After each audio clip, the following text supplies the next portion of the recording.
বর্তমান গভর্নমেন্টের ভিতরে যে তাদের যে আপনার প্রেতাত্মা নাই সেটা বলতে পারেন না। আপনারা কি এখন আপনারা এই প্রেতাত্মাটারে অনেক বেশি ভয় পাইতেছেন, মনে করতেছেন যে এটা সাংঘাতিক? আমি না, সব জাতি ভয় পাচ্ছে, যে কোনোভাবে যদি আমাদের আন্দোলনের বন্ধুরা সবাই আমরা একত্রে থাকি, আমরা ফিরে আসি। এই জন্য কি জনাব তারেক রহমান দেশে আসতেছেন না? না, তারেক রহমান সাহেব তো উনি তো অসুস্থ, আপনারা জানেন, পুরোপুরি হয়নি। প্লাস হলো যে ওনার মা এখন খুবই খারাপ অবস্থা, অসুস্থ। ম্যাডাম খাবার জিয়ার চেয়ারপারসন খালেদা জিয়ার উনি যাবেন হয়তো সুবিধা মতো চিন্তা তখন করবেন, সেটা কোনো সমস্যা নাই। সমস্যা হলো যে আমাদের আমরা ভয় পাচ্ছি, যেটা সব জাতি ভয় পাচ্ছে, জাতীয় ঐক্য যদি কোনোভাবে বিনষ্ট হয়। যদি দর্শক আজকের ভিডিও দেখলে আপনি রীতিমতো অবাক হয়ে যাবেন, তাই মনোযোগ সহকারে সম্পূর্ণ ভিডিও দেখতে থাকুন। আর আমার চ্যানেলে নতুন হয়ে থাকলে অবশ্যই চ্যানেলটি সাবস্ক্রাইব করবেন। এই যে ওদের সরকার জাতীয় ঐক্য তো বিএনপি সবচেয়ে বেশি বিনষ্ট করতেছে নির্বাচনের জন্য। আচ্ছা, আমি বলছি, আপনি ধরেন বিনষ্ট হলে কিন্তু তাহলে প্রেতাত্মারা বা পালিয়ে যাওয়া সরকার কিন্তু সফল হতে পারে। আর এই সরকার ব্যর্থ হলে বাংলাদেশ ব্যর্থ হয়ে যাবে, আবার ব্যর্থ হবে, এবং এটাকে রিকভার করতে অনেক সময় লাগবে। আপনার কাছে মনে হয় না, আপনার কাছে কি মনে হয় না আন্দোলনটা ছাত্রদের নেতৃত্বে হয়েছে বলেই, ছাত্ররা বা ছাত্রদের পাশে যারা আগে সবসময় ছিল তারা ছিল বলেই তারা আপনাদেরকেও ডাকতেছে? আপনারা যদি এই আন্দোলনের নেতৃত্বে সফল হতেন, আপনারা তো কাউরে ডাকতেন না।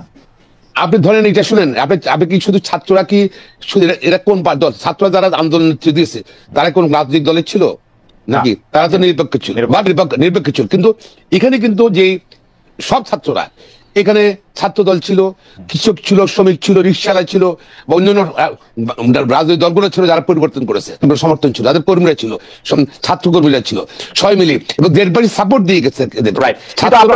কিন্তু আপনারা দেখেন, আমি আপনাদের যে মানে দলের জ্যেষ্ঠ যুগ্ম মহাসচিব জনাব রুহুল কবির রিজভী, আপনি দেখবেন যে তিনি বলতেছেন আমরা হাসিনা আমলে দেখেছি চাপাতি লীগ, হেলমেট লীগ, বন্দুক লীগ, আবার জনগণ এটাও জানে খুর লীগ, পায়ের রক কাটা পার্টি।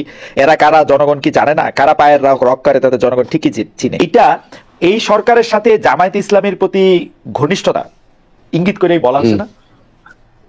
দেখেন এখানে মধ্যে শুনেন, এখন যে সরকারটা একটা অস্বাভাবিক সরকারটা আসছে, এই সরকারকে ব্যর্থ করার জন্য অনেক রকম ষড়যন্ত্র হবে, যে নির্বাচন না হওয়া পর্যন্ত, যে জনপ্রতিনিধির ক্ষমতা না দেওয়া পর্যন্ত, এবং বহিঃ শত্রু তাকে সব ষড়যন্ত্র করতে পারে, আভ্যন্তরীণ শক্তি ষড়যন্ত্র করতে পারে, এবং প্রতি সরকার যে সরকার পালিয়ে গেছে বাংলাদেশ থেকে ষড়যন্ত্র করতে পারে।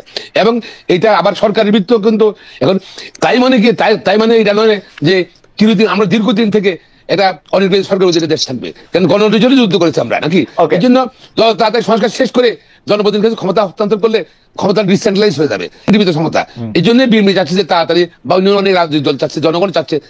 একদম খুব সুন্দরভাবে বলছেন, প্রশ্ন আসতেই পারে, তবে সেটা সংবিধান সংযুক্ত হবে কিনা, যেটা এটা তাহলে তো হবে কিনা, সেটা একটা প্রশ্ন আছে। যখন একটা মার্শাল আসলো, কিন্তু প্রক্লেমেশন মার্শাল আসে, আমার ঢুকে নাকি?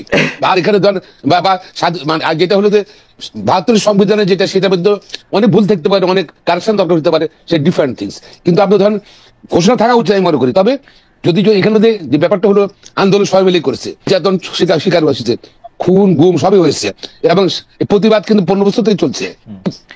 এখন কেউ যদি ছাত্ররা একা দিয়ে দিতে পারে, তারা অবশ্যই দিতে পারে, তবে কিন্তু আমার মনে হয় একা দিয়ে দিলে ভুল সৃষ্টি হবে। মানে দর্শক সম্পূর্ণ ভিডিও দেখলেন, অবশ্যই আপনাদের মতামত কমেন্ট বক্সে জানিয়ে দেবেন। আসসালামু আলাইকুম, সবাই ভালো থাকুন।